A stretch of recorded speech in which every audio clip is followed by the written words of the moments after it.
Bonjour à tous, merci d'être sur Nexus. Vous l'avez vu dans le titre, ce week-end, il y a un événement. Toutes les associations et collectifs représentant les victimes avérées des vaccins Covid, aujourd'hui on peut dire avérées et non plus supposées, tout le monde va se retrouver à Vierzon, dans le centre Val-de-Loire, ce samedi 1er février.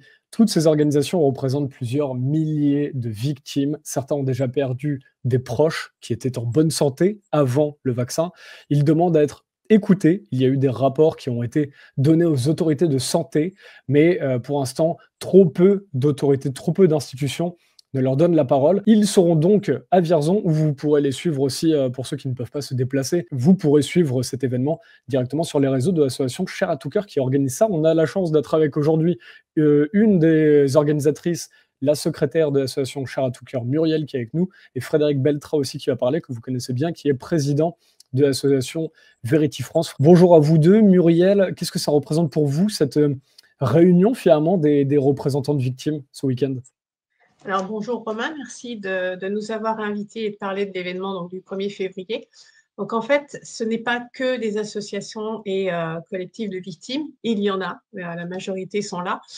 C'est aussi tout un tas de collectifs et d'associations qui vont venir en aide aux victimes, que ce soit par du soutien, de l'écoute, des aides aux déclarations à la pharmacovigilance, comment monter des dossiers au NIAM. Voilà, c'est vraiment de A à Z, c'est-à-dire le maximum qu'on puisse faire pour aider ces gens qui sont actuellement toujours invisibilisés et puis, comme on le dit bien souvent, décrédibilisés. Hein, on ne les écoute pas, on leur dit que c'est dans leur tête, que ce n'est pas vrai, qu'ils sont anti-vax, ce qui n'est pas vrai puisqu'ils sont allés se faire vacciner soit en toute bonne foi, soit malheureusement parfois par contrainte pour garder leur emploi. Et du coup, nous, on est là pour ça. C'est-à-dire qu'on est là pour les rassembler, les écouter, les soutenir, mais également mettre tous ces collectifs et associations en lien de façon à ce qu'ils travaillent tous en synergie sur les différentes actions qu'ils veulent organiser dans l'année pour arriver à terme à une reconnaissance de ces effets indésirables et pouvoir que les victimes soient indemnisées. Alors nous, on inclut dans les victimes également les professionnels suspendus, hein, qu'ils soient du soin, militaire, aide de vie, etc., parce que ça n'a pas touché que la profession de santé. Et donc, qu'il y ait également une reconnaissance de toute cette maltraitance qu'ils ont subie et des fois des situations vraiment intolérables, donc avec tous les impacts socio-économiques qu'il y a eu pour toutes les victimes, qu'elles soient victimes dans leur corps ou victimes de cette maltraitance par rapport à leur emploi. Alors, vous avez parlé justement de monter des dossiers pour l'ONIAM. L'ONIAM, on rappelle que c'est l'Office d'indemnisation des accidents C'est médicaux. ça, tout à fait. Justement, il y a des centaines de personnes qui sont indemnisées, je crois aujourd'hui en tout cas plus de 70 qui sont indemnisées suite au vaccin Covid. Donc on se demande comment il n'y a pas plus d'enquêtes. Frédéric Beltra, donc on le rappelle, hein, vous êtes donc président de Verity France et vous avez perdu aussi justement votre fils. Pour vous, qu'est-ce que ça représente cette journée à Vierzon? Mais disons que c'est un rassemblement qui est très important puisqu'il permet aux familles qui ont été touchées de la même façon que moi de pouvoir créer des liens entre elles et de créer des structures pour par la suite pouvoir faire des opérations juridiques et arriver à obtenir peut-être pas gain de cause, mais au moins une clarté supplémentaire que celle que les autorités veulent bien nous accorder actuellement. J'ai été présent, enfin je suis présent dans la procédure de Liège qui a été faite à l'initiative de Frédéric Baldan. Pour les SMS? Oui, entre autres, pour les SMS, entre autres. La dernière décision de justice qu'il y a eu a conclu à l'irrecevabilité de la plainte initiale donc, de Frédéric Baldan. Mais par contre, elle nous a permis d'obtenir le fameux troisième contrat que pratiquement personne a vu, qui est biffé d'en haut en bas, pratiquement. Et nous, on l'a obtenu de façon légale et il n'est pas biffé. Donc, si vous posez la question de savoir pourquoi il n'y a pas d'enquête, le jour où vous verrez ce qu'il y a écrit à l'intérieur, notamment sur l'article 4, vous comprendrez pourquoi ils ne font pas d'enquête. Ils ont clairement mis en danger la vie de la population. Et ils savent très bien ce qu'ils ont fait. Maintenant, ce qu'il faut savoir, c'est quelles sont les personnes qui ont signé ce document. Et finalement, le taux de connaissance de tous ces gens qui sont venus sur les plateaux en nous expliquant que le vaccin est efficace et sûr, est-ce qu'ils ont eu connaissance de ce qui a été signé dans les contrats? Voilà. Et à partir de là, on pourra tirer les parts de responsabilité de chacun. Donc, on est en train d'étudier actuellement juridiquement la forme la plus adéquate pour que tout le monde puisse se saisir de ces contrats, puisque étant une tierce partie, on n'est pas tenu par le secret des affaires. L'ayant obtenu de façon légale, ce n'est pas contestable non plus.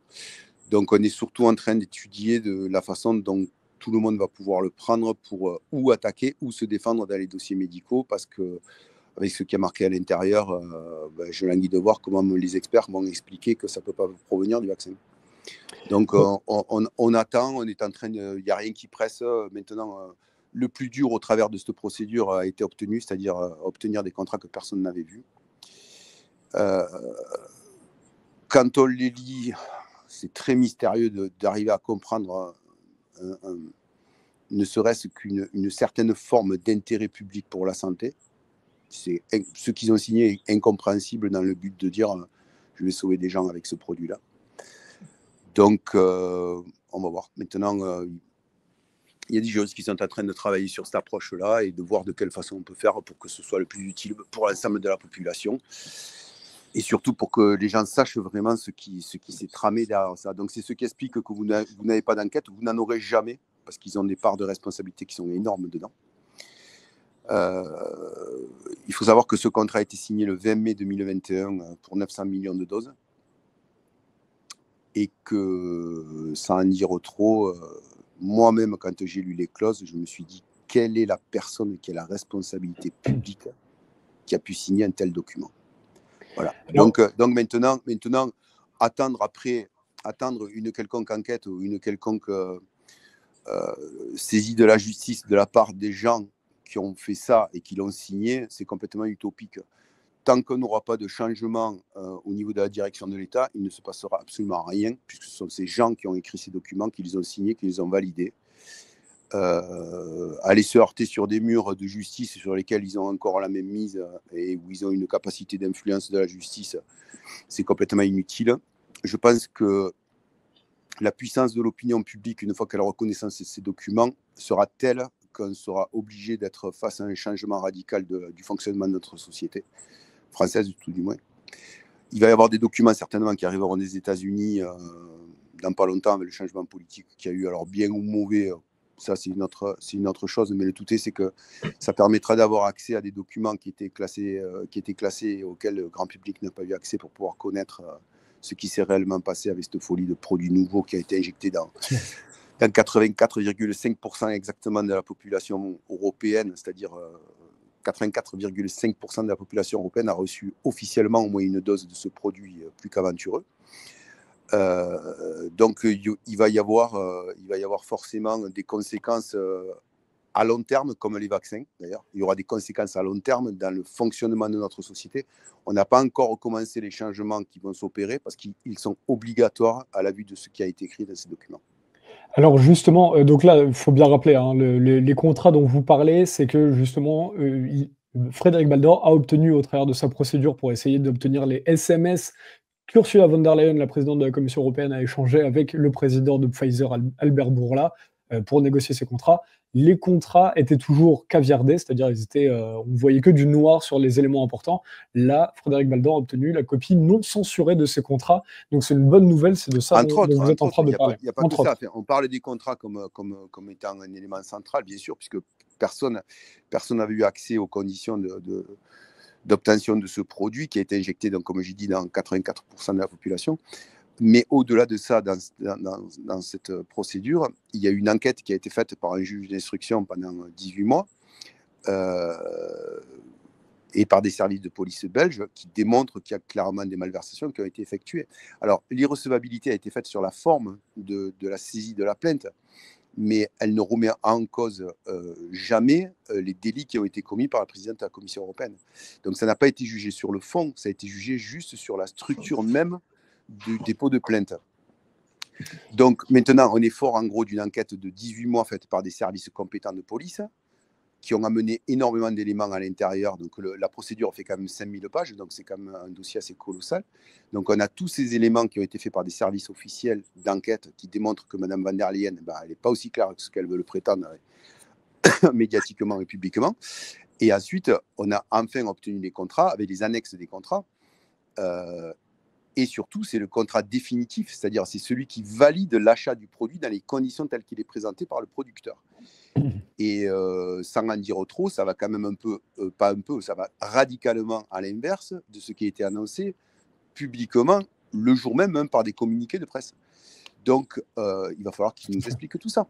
Voilà, donc on n'est pas pressé. Nous, nos enfants sont morts, ils sont dans un trou. Il y a des victimes, malheureusement, qui sont, comme vous disiez tout à l'heure, Mélanie qui est en fauteuil roulant et son état de santé est en train de se dégrader. Mais il va y avoir des gens derrière qui sont en très bonne condition physique et intellectuelle pour aller mener le combat pendant longtemps et sur une durée qui va durer sur plusieurs années, c'est certain. Donc, oui, tout à fait. Maintenant, on a obtenu le plus difficile. Voilà, c'était ça. Donc, ce n'est pas une défaite, c'est au contraire une très grande victoire parce que ces documents étaient très, très verrouillés. Et on en a personne parlé. n'y avait eu accès. Donc, et on en a parlé sur cette chaîne. Tout à fait. Ouais, mais c'est d'une importance cruciale. Les gens ne se rendent pas compte à quel point ça a changé d'axe le combat que nous menons tous pour une reconnaissance des victimes, la reconnaissance des victimes et en même temps une quête de vérité qui est obligatoire par rapport à ça. On ne peut pas avoir un produit qui est rentré dans autant d'organismes d'Européens sans en connaître les conditions. C'est du jamais vu. Et forcément, les gens qui ont couvert ça, ils se protègent, ils vont tout faire, tout ce qui est à leurs moyens pour se protéger au maximum. C'était tout à fait compréhensible. Donc ces gens-là, il faut les dégager des places dans lesquelles ils sont, où ils ont même mises pour s'auto-protéger. Ça, c'est le rôle de toute, je dirais, personne normalement constituée intellectuellement, puisque ces gens-là sont des dangers pour nous. Voilà. Donc maintenant, il faut que ces gens-là, on les sorte des postes qu'ils ont, et qu'on amène devant la justice, devant une justice qui ne va pas être sous la coupe de leur décision ou de leur mutation, les dossiers avec les éléments, avec les pièces, et que la justice fasse son travail. Parce qu'il y a eu trop de victimes. Vous parliez de 72 personnes reconnues par l'OMIAM, mais combien... Je pense que c'est plus. C'est largement plus. Déjà la NSM, en juin 2023, elle mentionnait qu'il y avait 200 000 victimes. Sur les 200 000 victimes, il y avait 24% d'effets graves. Donc, on est très largement en dessous des ratios de victimes déjà répertoriés par la NSM, en sachant qu'il y a une sous-évaluation de 1 à 10 pratiquement. Alors, sans partir sur du 10, en partant sur du 5, ça fait quand même presque 1 million de victimes. Donc, ça fait quand même beaucoup de monde. La complexité a développé. Il a fallu que des associations se montent pour pouvoir aider les victimes parce qu'elles sont affligées psychologiquement et physiquement pour aller mener des combats administratifs qui sont d'une complexité à toute épreuve parce que, bien sûr, ça n'a pas été fait pour simplifier le parcours des victimes pour qu'elles se fassent reconnaître. Donc, c'est un dédale de documentation et de réponses qu'il faut amener là-dessus. Donc, il y a des associations qui sont spécialisées là-dessus pour aider les victimes. Mais on est très loin. Rien que nous, on a des cas qui sont, je ne sais pas, on doit en avoir peut-être 1 millier maintenant, de cas qui sont clairement, voilà, au fur et à mesure, ils sortent. On a eu dernièrement le cas de monsieur qui était mort sur le parking du centre de vaccination en Suisse, qu'on avait révélé il y a très longtemps, je crois que c'était en décembre ou janvier 2022, bon, qui est reconnu. Il y a eu le cas du petit Anthony Rio, pareil, qui au fur et à mesure avance. On a une autre jeune fille, pareil, qui est actuellement en train de passer devant l'ONIAM pour une paralysie de Bell. Et ça nous avait valu la suspension de notre compte Facebook en disant que c'était une fausse information, alors qu'il s'avère que c'est bien le vaccin qui lui a donné cette paralysie de Bell. Donc, au fur et à mesure, ça avance, mais ils nous ont clairement mis en face des herses pour empêcher ça. Mais c'est tout à fait logique. Ce sont des gens qui ont été défaillants et qui continuent à se protéger comme ils ont toujours fait dans leur circuit étatique d'institutions. Ils se protègent entre eux. J'avais une vie très confortable. Je n'avais pas besoin d'aller me battre contre ces espèces de chiens galeux, parce que ce sont des chiens galeux, ces gens en parlant clairement.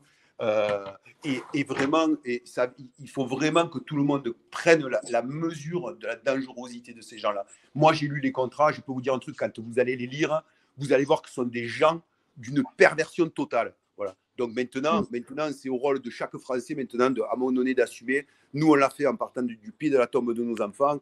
On livre un combat sans concession face à ces gens-là. On a été discrédités, on a été diffamés, on nous a traités de tous les noms, alors qu'on est simplement des victimes. Et à un moment donné, ces gens-là, il faut s'y opposer totalement et leur rentrer dedans. Voilà. Alors moi, je suis pas peut-être que mes propos sont peut-être un peu trop francs, mais à un moment donné, il faut arrêter les rondes de jambes. Voilà. Il faut arrêter les rondes de jambes. Ces gens-là sont dangereux. Et il faut dire ce qu'il faut dire. Voilà. Muriel, est-ce que de tout ce qu'a dit Frédéric, qu'est-ce que vous en ressortez? Vous, qu'est-ce qui vous a motivé justement à organiser cet événement ce samedi? Mais nous, ce qui nous a motivés, c'est qu'à la base, donc pendant la crise sanitaire, on a été plusieurs collectifs à se monter dans le département du Cher, voilà, par rapport aux injonctions, au confinement, etc. Et donc au débarrage, on aidait en fait essentiellement les suspendus.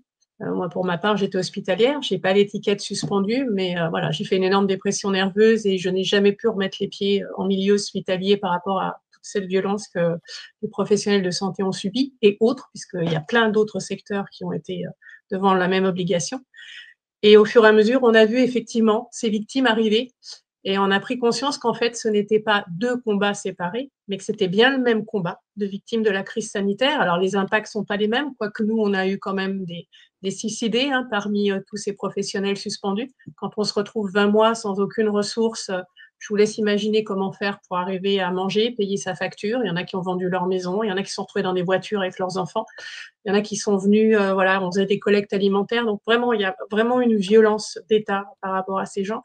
Et donc nos chemins, en fait, se sont tout naturellement croisés avec ces familles de victimes. Et on s'est dit, mais en fait, le combat est commun. Donc on va se rassembler. Comment se rassembler? Il faut créer un événement. Donc on a monté une association qui s'appelle donc Cher à tout cœur. Et l'année dernière, en février 2024, on a fait les premières rencontres, un peu artisanalement, mais il y a quand même eu un succès véritable. Et cette année, c'est incroyable, c'est vraiment exponentiel. On en est à 50 associations, enfin 54 associations et collectifs. On en a encore une qui s'est inscrite hier, qui vient d'Italie.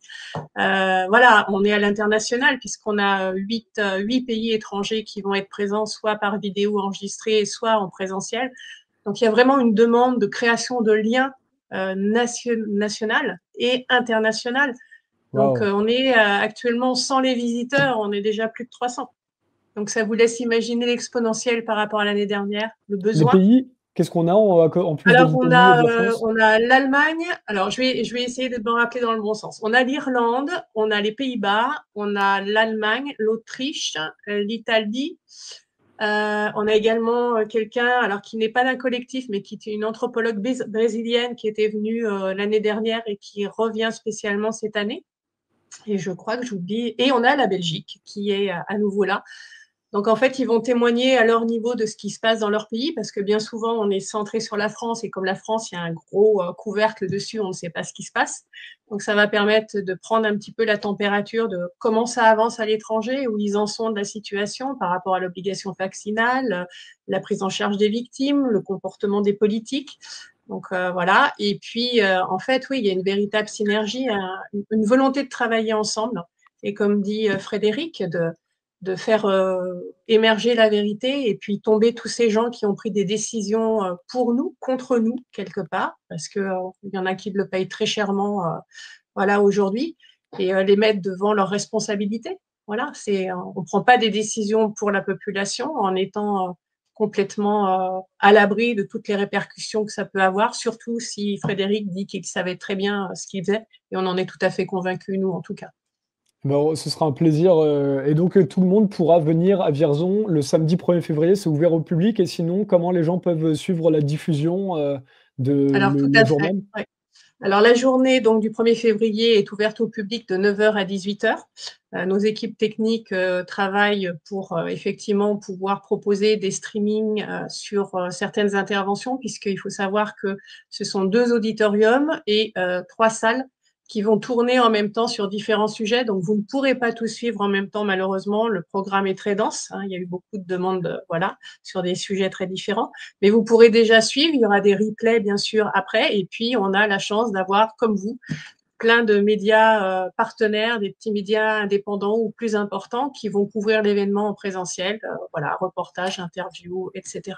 Donc, vous aurez toujours des retours sur ce qui va se passer sur cette journée très dense, mais surtout qui va être très riche en émotions, parce que je pense voilà, on est content de tous retrouver, mais c'est un sujet qui va quand même être très difficile.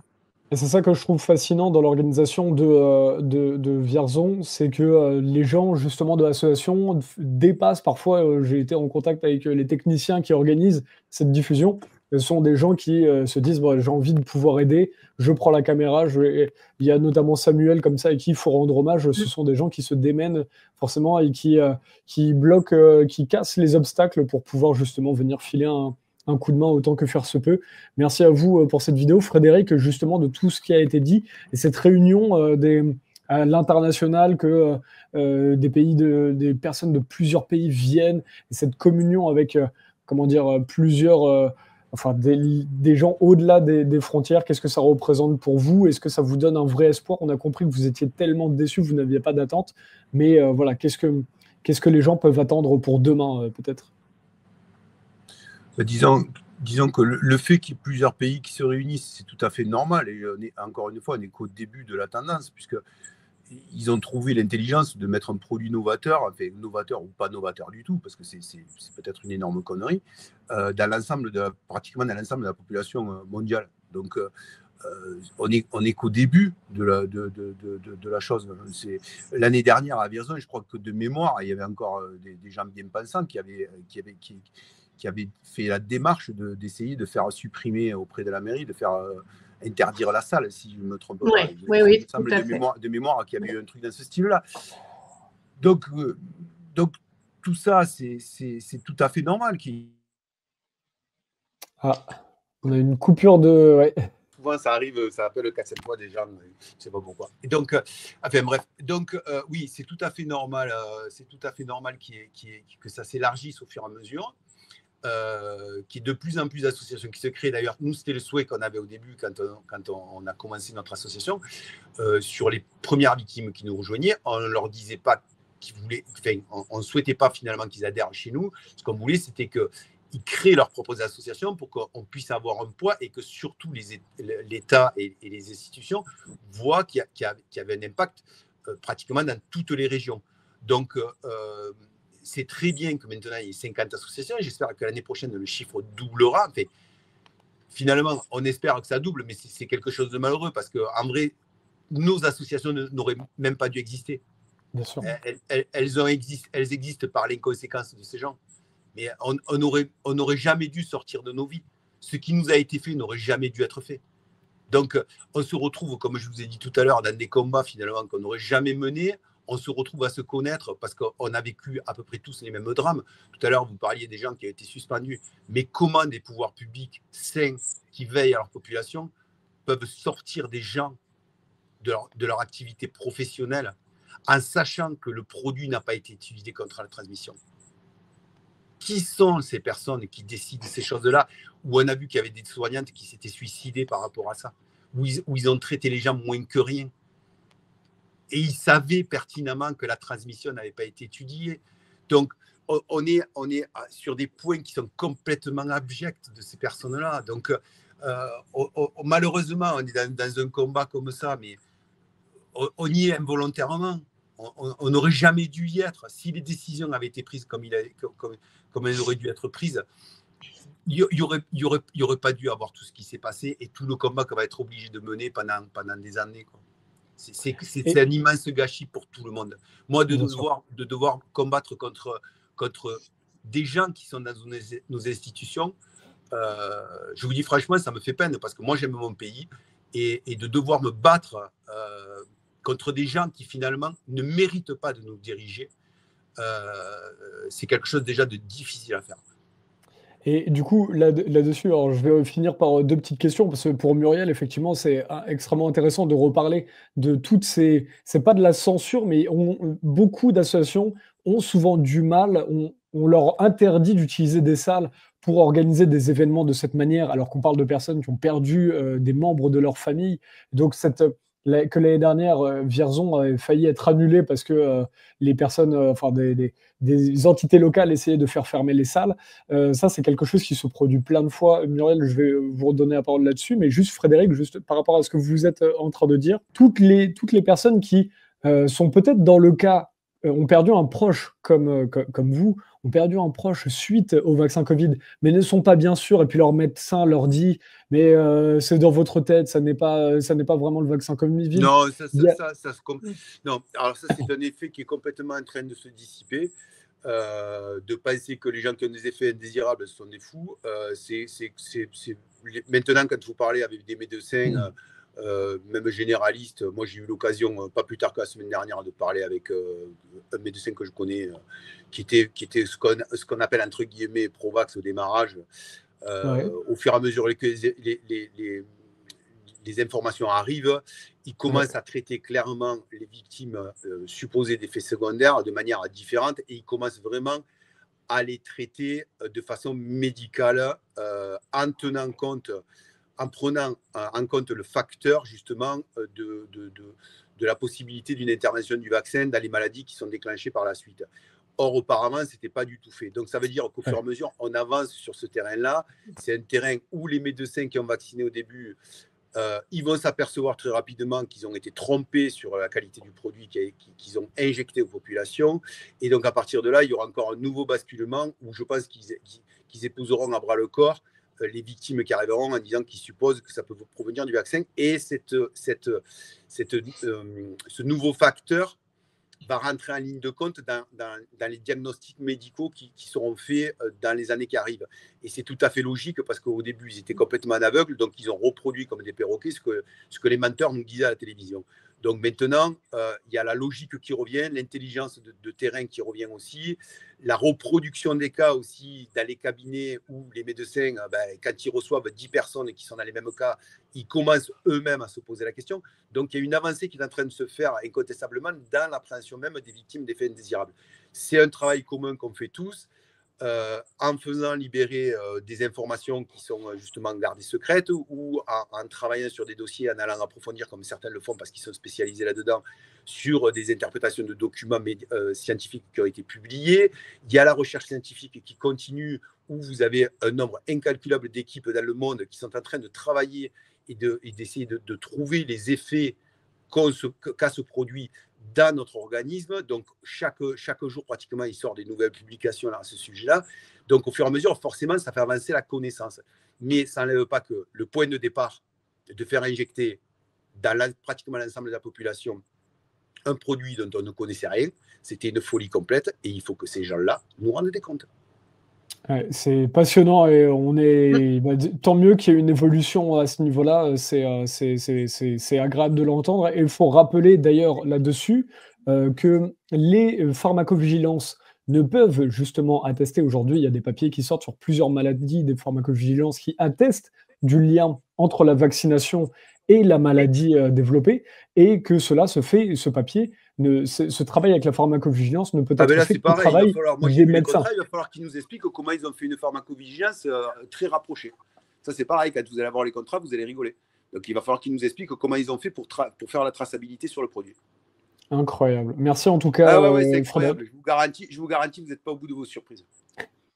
Eh ben, écoutez, on sera là avec notre média et puis tous les médias libres feront leur travail, on fera notre travail de pouvoir transmettre ces informations. Muriel, donc juste avant de vous laisser tous les deux, merci d'avoir pris le temps. Muriel, justement, c'est cette difficulté d'obtenir des salles et ce risque que la salle soit fermée, vous communiquez le lieu au dernier moment, puisque sinon, effectivement, les entités locales peuvent essayer de censurer la parole, de censurer ces congrès, ces conférences.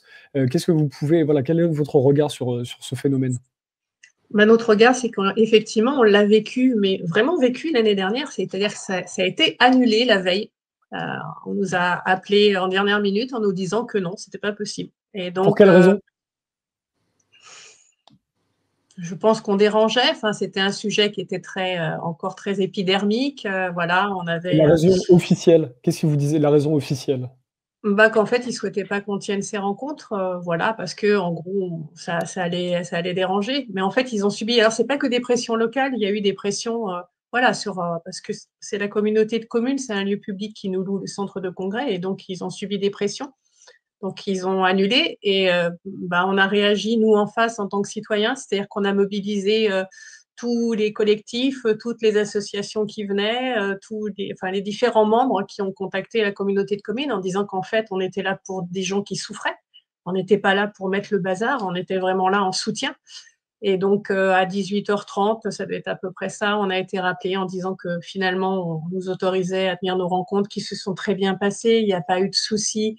voilà, ça a été fait dans le calme, on n'a pas été dehors faire, voilà, créer des problèmes à la commune. Bien au contraire, tout a été bien encadré, tout, voilà. Et donc cette année, en fait, ce qui se passe, c'est que nous, enfin moi, je suis comme Frédéric, on sent qu'il y a un réel changement chez les gens. Alors, pas sur 80 ou 90% de la population, mais il y a un réel changement. Moi, je dis aux gens, il faut parler. Il ne faut pas avoir peur de parler, de dire les choses. Vous n'allez pas dans le conflit, vous délivrez de l'information. On se rend compte qu'en face, les gens sont beaucoup plus réceptifs, sont aussi dans le doute ou commencent à s'interroger réellement sur ce qu'on leur soumet. Et donc, du coup, cette année, on est plutôt en bon terme avec, il faut le reconnaître, avec la mairie de Vierzon, qui sait très bien ce qu'on fait, qui nous a autorisé à faire du fléchage pour les collectifs visiteurs qui vont venir. Donc, il n'y a aucun souci, on a un bon relationnel. Et puis par contre, ben, voilà, en tout cas, sur les intervenants, il n'y aura aucun nom de communiqué. C'est en gros une surprise. On se dit que nous, le plus important, c'est les thèmes qui vont être abordés, pas les personnes qui vont en parler, qu'on les aime pas, voilà. Nous, ce qu'on veut, c'est délivrer de l'information, être présent pour les victimes et faire notre travail, tout simplement. Merci à vous 2 d'avoir pris le temps et on espère effectivement que la parole puisse être, libre comme ça. C'est intéressant puisque autant ils arrivent à censurer l'information, pour les médias libres directement en nous coupant des vidéos sur les plateformes et c'est pareil, quand on essaie d'organiser des conférences comme vous le faites, de venir mettre cette repression, au local. Et vous avez raison dans ce que vous dites, de parler, tranquillement parce que les gens commencent à comprendre, à devenir, de plus en plus de monde commence à devenir de plus en plus rebelle, on va dire d'une certaine manière, puisque les gens comprennent les choses, mais il faut pouvoir parler doucement. Je pense que si les gens se sont autant pris la tête pendant le Covid, déjà il y avait Non, cette urgence. excuse-moi, je te coupe, c'est pas rebelle du tout, hein. C'est pas rebelle du tout. Vouloir C'est-à-dire? obtenir justice et vérité, c'est pas être un rebelle, c'est juste exiger les droits qui nous sont légitimement obtenus. C'est des droits que nous avons. Nos anciens sont battus pour avoir ces droits-là. Là, on nous refuse la justice et la vérité comme si nous étions des enfants. Donc, Wow, ouais. on n'est pas des rebelles.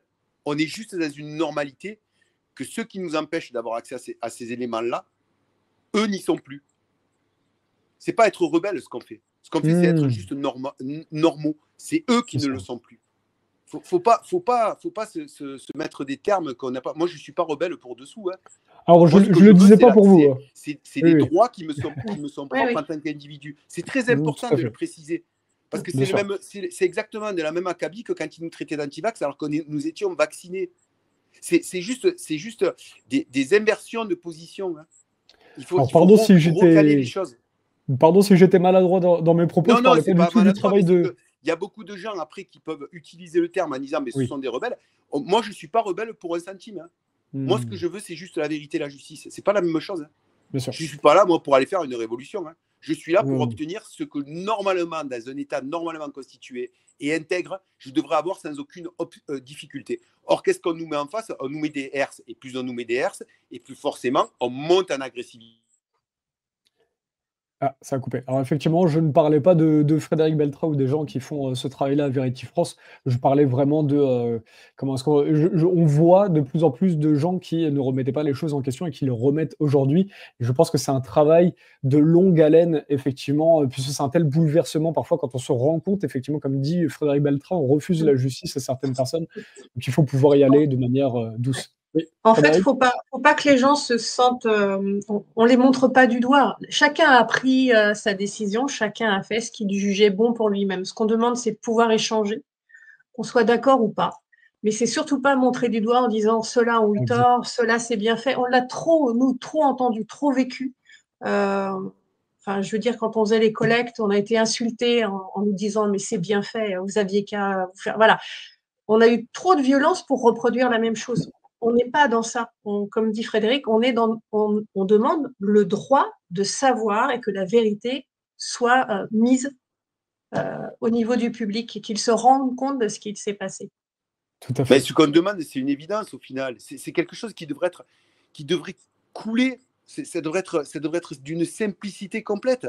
Donc si ça ne l'est pas, c'est qu'il y a des gens derrière qui ont tout simplement intérêt à ce que ça n'arrive pas parce qu'ils ont pas agi comme il fallait. C'est aussi simple que ça. Et tout ce que vous voyez là qui viennent, qui prennent des postures, hein, C'est parce que tout simplement, ce sont des gens qui ne sont pas clairs. C'est tout. C'est aussi simple que ça en réalité. Merci à vous deux d'avoir pris le temps et on espère que cet événement sera le plus bel événement possible et que voilà, émergeront de belles choses et des prises de conscience. On rappelle pour suivre sur la diffusion vidéo, c'est sur Twitter. Alors, normalement, ce sera sur X et CrowdBunker sur la Voilà. chaîne Share à tout cœur. Voilà, donc c'est des nouvelles plateformes de Share à tout cœur qui voilà, sur lesquelles les gens pourront. Alors, vous pouvez déjà aller vous abonner là-dessus, comme ça les gens pourront trouver la vidéo le plus rapidement possible. Et on essaiera de... je sais que nos équipes techniques sont en lien aussi avec DoZunami pour essayer de streamer par rapport à leurs canaux personnels. Donc voilà, il y aura il y aura plein de façons de pouvoir assister à certaines interventions. Eh ben, nous, sur Nexus, on essaiera le vendredi et le samedi de guider les gens vers ces plateformes pour suivre le plus facilement cet événement. Merci à vous deux d'avoir pris le... On rappelle, c'est 9h-18h pour les gens sur place. 9h-18h pour le public, au centre de congrès de Vierzon, 16 rue de la Société. Merci à vous deux d'avoir pris le temps. Frédéric, on l'a dérangé au tout dernier moment. Merci d'être venu. Oui, d'ailleurs, c'est ce qui explique l'image parce qu'il me reste 3% de batterie. Donc, mine de rien, moi, il fait monter un peu l'adrénaline là. Ah bah oui, mais c'était... Bonne journée à vous. Vous aussi. Merci Au revoir à beaucoup. vous deux. Bonne journée à vous. Au revoir. Voilà.